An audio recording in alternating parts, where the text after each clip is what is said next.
его. О, вот наконец-то мы добыли козлика. Слетай давай.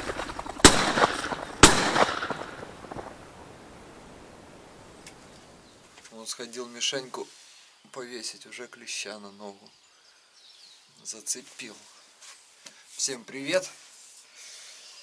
Уже у нас наконец-то открылась охота на самца косули. За несколько дней перед охотой я ездил в разведку, смотрел там, ну ничего таких особо выдающихся козликов не увидел. Уже у нас зерновые поднялись в некоторых местах в грудь, травы поднялись как бы, и уже найти косулю достаточно сложно. В моменты, когда зерновые поднимаются до самого гона, тяжеловато, конечно, найти косулю в светлое время суток.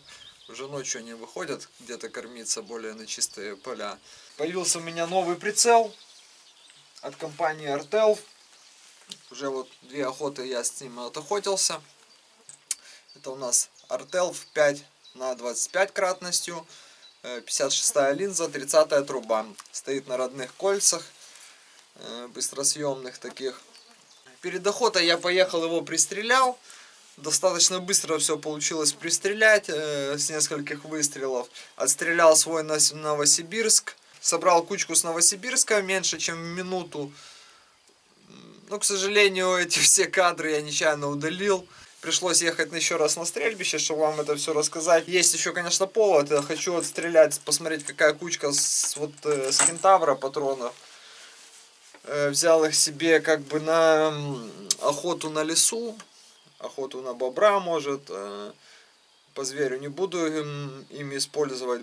Пока что буду Новосибирском стрелять. Они мне как-то побольше нравятся. Не, ну с этих патронов я тоже стрелял. Ну вот интересно, какая кучка будет с дневного прицела. Посмотрим. 2 охоты у меня прошло с этим прицелом. Мнение начальное такое сложилось. Компания Artel предложила мне на выбор любой прицел потестировать. И я выбрал с большой кратностью 5.25 специально. Как вы помните, в прошлом сезоне я охотился со своим прицелом, у которого кратность 3-9. Где-то до 100 метров я вот так вот мог определять более-менее трофейность. Ну, даже может меньше, чем до 100 метров. Детально рассматривать рога. А все-таки хочется на более дальнее расстояние смотреть и понимать, какие трофейные качества у козлика, чтобы лишний раз не подходить к зверю, если ты не собираешься его добывать. Вон еще один клещ ползет. О. Упал. Так. В общем, весь сезон этот я отхожу с этим прицелом. В конце сделаю какие-то выводы. Ну, в принципе, уже могу что-то рассказать. Прицел достаточно хороший. Картинка мне очень понравилась. До этого у меня тоже были 2 бюджетные прицела. Один Discovery и Nikko Sterling. Discovery, тоже такого плана кратность. Nikko Sterling чуть поменьше. Здесь картинка, конечно, намного чище. Не знаю, передаст ли камера, сейчас попробую. Отличная картинка. Прицельная сетка тоже довольно удобная. Есть здесь подсветка. Сейчас включу подсветку. Оп. Подсветка прицельной сетки. Подсветка я практически никогда не пользуюсь. Всегда стреляю без подсветки. В комплекте с прицелом идут вот такие стринги. Как бы защищают линзы. И вот то, что очень хорошо в этих стрингах, что они с такими пластмассками прозрачными. Где-то если по-быстрому нужно сделать выстрел, то есть на небольшой кратности можно в принципе сделать выстрел и через эти стекляшки, через эти пластиковые стекляшки. Отстройкой от Parallax приходится пользоваться на больших кратностях, как бы, чтобы регулировать четкость изображения. Была уже ночная охота, подцеплял я свой фонарь барракуду. Бляха, мошка невозможно. На ночной охоте тоже неплохо себя показал. С-под фонаря барракуды Если в старый прицел я где-то на 100 метров так нормально видел, то здесь уже расстояние увеличилось где-то до 150-200 где-то так. То есть уже на 150, ну, видно так более-менее рога, и так до 200 видно само животное, то есть можно делать выстрел где-то до 200 метров.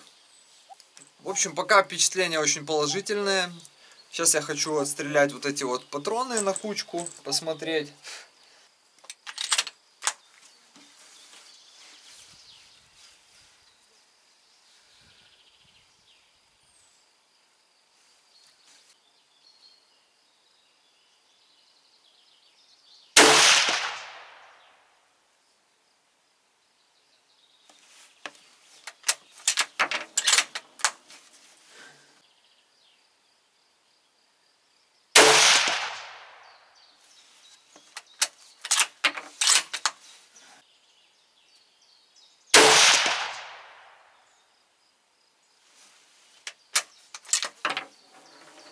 Еще один стрельну.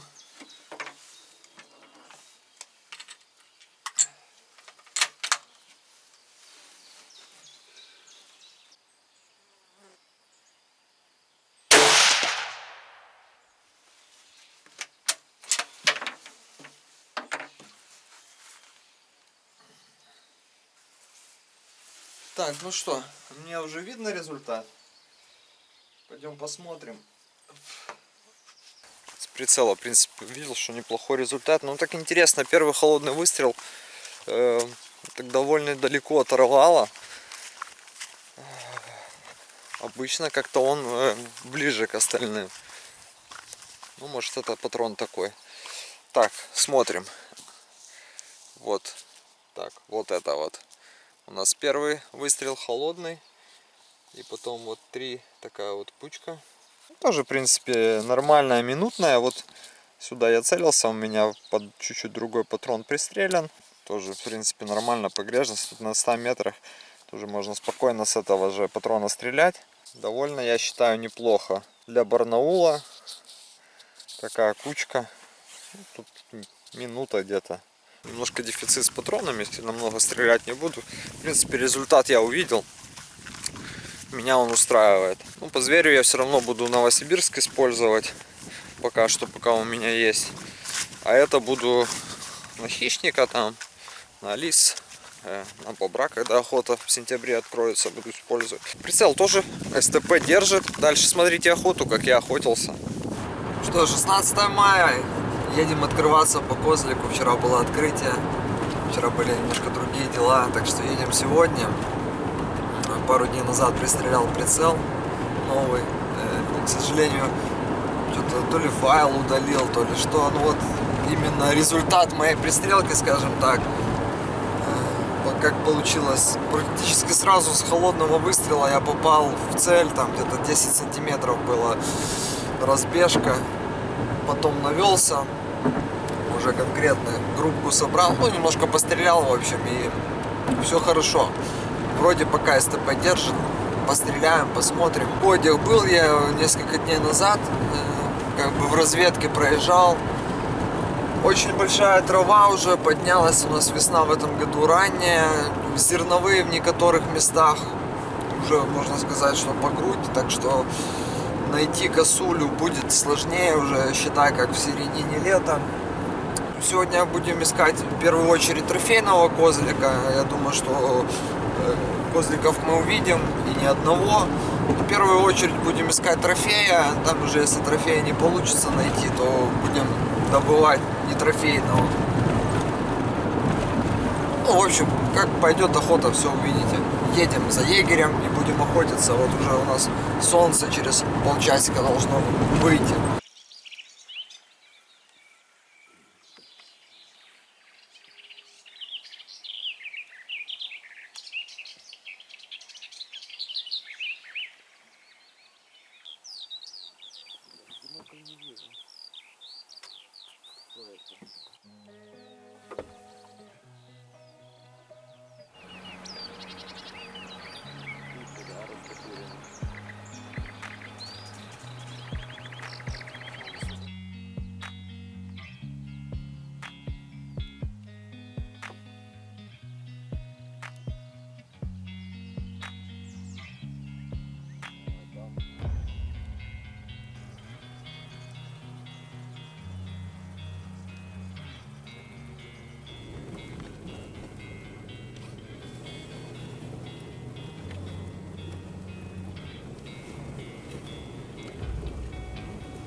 бачу, тут і корчі, потім сосна, і таке дерево листя росте, і от між ними. Так себе рожки. А. Не, так себе рожки.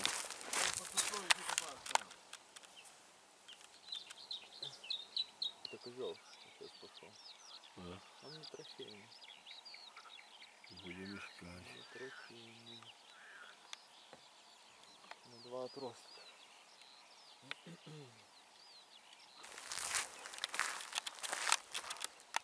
Козел с козлами. Ну, тоже слабенькие рожки такие.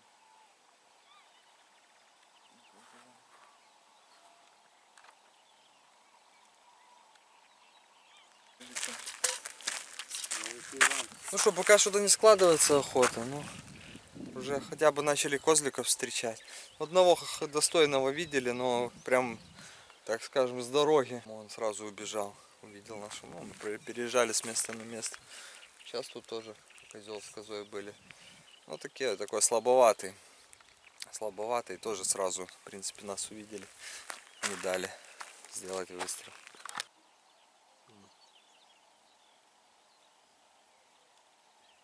Не, вроде самка.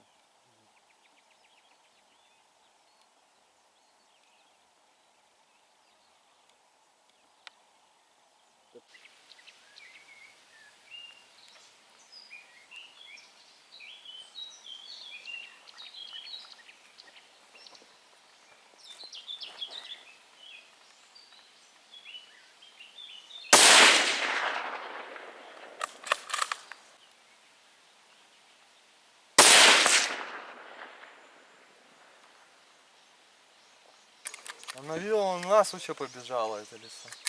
Ну вот хищника отстреляли. Уже хорошо, хоть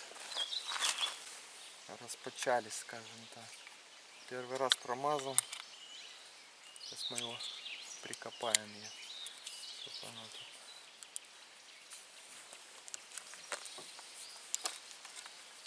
Ну с полем нас хищник добыт.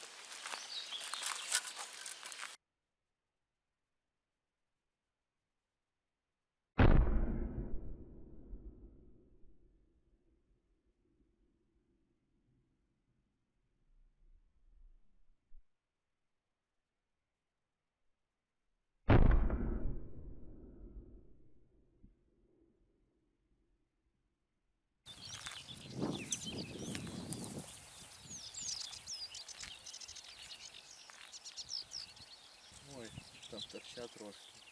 Вот такие вот. О, вот такие. Нет?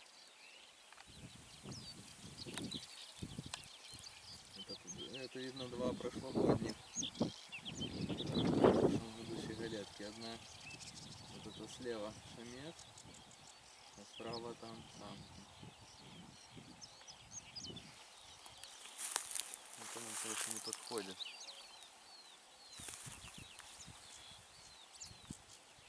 Не можем найти хорошего, достойного козлика. Уже столько проехали, прошли.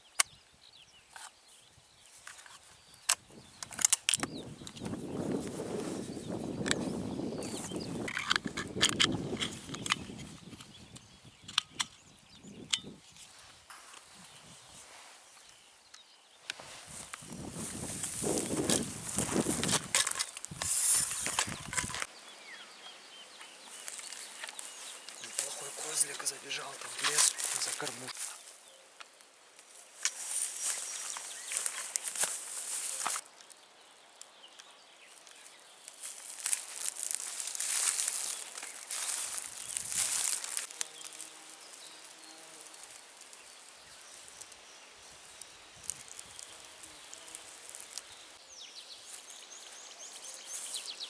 Бежал. Что-то не складывается охота. Сколько тут от дамбы. Тут нужно было с дамбы оттуда стрелять. Правда. Хоть заметили. Хороший был козлик. Ну Ну что, ребятки, едем на вечернюю охоту. С утра ничего не получилось, до 10 часов ездили. Ну сколько мы, где-то порядка 10, наверное, самцов, может даже больше видели. Один такой более-менее достойный трофей был, но он и то нам дорогу просто перебежал. Попытаем нашу удачу на вечерней охоте. Вот как бы сейчас пользуюсь вот этим дальномером Аркон для распознавания трофейных качеств. Ну, скажем так, до 100 метров еще я вижу нормально, насколько хороши рога. А уже дальше, то есть, ну, так, общие черты. Уже в прицел, там 25 крат, то, конечно, уже получше видно, на большей дистанции. Ну, в принципе, конечно, эти вещи очень помогают, что бинокль, что хороший прицел для распознавания трофейных качеств. Но все равно это надо подходить на нормальное расстояние к животному, чтобы... Ну, то есть, если, конечно, у лося рога большие, то мы на большее расстояние можем определить, какие там рога. А у косули они же сами по себе небольшие, где-то до 30 сантиметров, ну, может, чуть больше. Что, поедем, наверное, где-то по тем же местам, как бы вечерняя охота, она чуть короче длится. Я взял с собой фонарь, если ничего не получится вечером, то уже будем в темное время суток с-под фонаря точно какого-нибудь, хотя бы любого уже козлика добудем, чтобы, ну, открыться. То есть еще пока немножко сейчас по светлому поездим, повыбираем, а уже если наступит темнота, то будем стрелять любого. Как бы я уже и с утра уже потом в конце хотел стрелять любого, но последний любой, который мы видели, был в принципе неплохим трофеем, но подойти к нему не удалось. Он так тоже так на опушке леса стоял. Возможно, он где-то недалеко отбежал, но у нас уже вот такая растительность, просто его не найти было. Ну, попытаем удачу. Уже въехали, можно сказать, в угодье. Сейчас едем за егерем. Пока косулек не видели по дороге.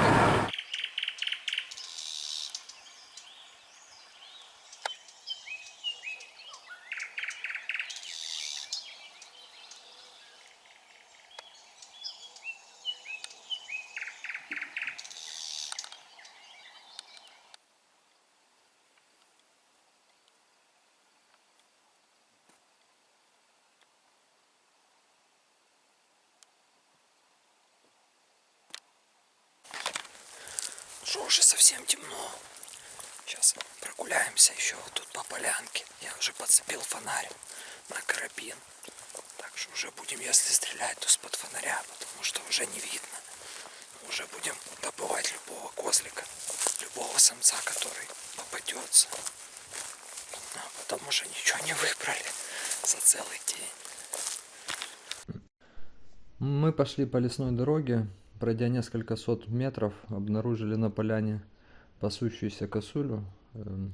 Уже глазами так видно ее не было на фоне леса темного. Но в прицел еще очертания были довольно отчетливые. И в принципе без фонаря можно было сделать выстрел, если бы я был уверен, что это самец. Но мы сократили дистанцию где-то до метров 70. Я включил фонарь, убедился, что это самец. Ну и практически сразу сделал выстрел. Косуля побежала, пересекла дорогу и прыгнула по звуку в канаву. Вот сейчас по козлику стрелял. Уже так, предельные сумерки. Пришлось включать фонарь, чтобы увидеть рожки. Ну такие там, не очень. Но попадание было, броснулся он в канаву. Сейчас пойдем посмотрим. Вон он через канаву сиганул. Кровит конкретно.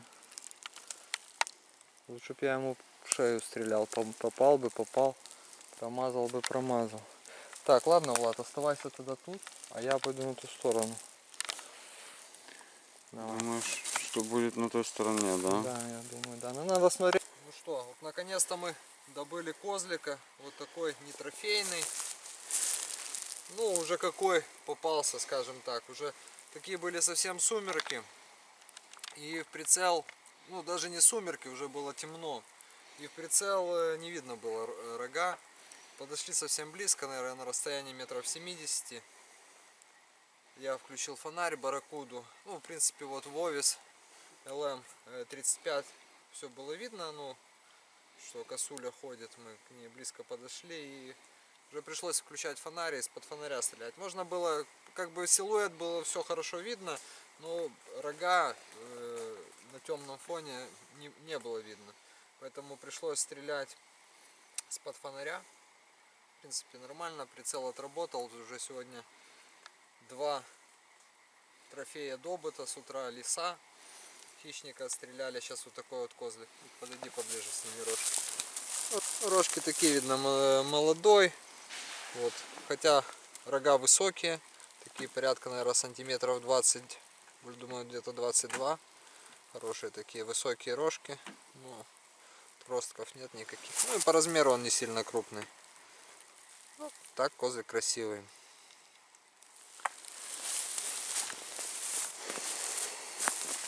С полем нас наконец-то открылись. Поле. Вот я уже и приехал домой. Добыл козлика. Еще подходил к нескольким. Подошел к парочке. На полянке в лесу стояли. Вообще близко, наверное, на 50 метров. Там 2 самки было. Потом еще там по полю ходил. Начал подходить. Вроде показалось большой крупный козел. Оказался оленем. В итоге, ну, там издалека его заметил. Там, может, около километра было далеко. Уже когда подошел, то поближе, то уже рассмотрел, что это был олень. Прицел порадовал, если честно. Картинка хорошая. Ночью тоже хорошо видно. Ну, добыл козлика, не того, которого хотел, не такого. Но мы сделали все, чтобы найти хороший трофей.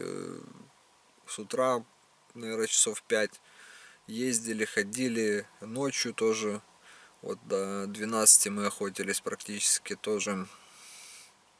Тоже я прошел немало. В общем, ну, не повезло. Как бы, ну, открылся тем, что открылся. Но охота у нас только начинается. Поэтому оценивайте видео, подписывайтесь на канал. Увидимся в угодьях. Думаю, что это не последний козлик в этом сезоне. Так что будьте подписаны, чтобы ничего не пропустить.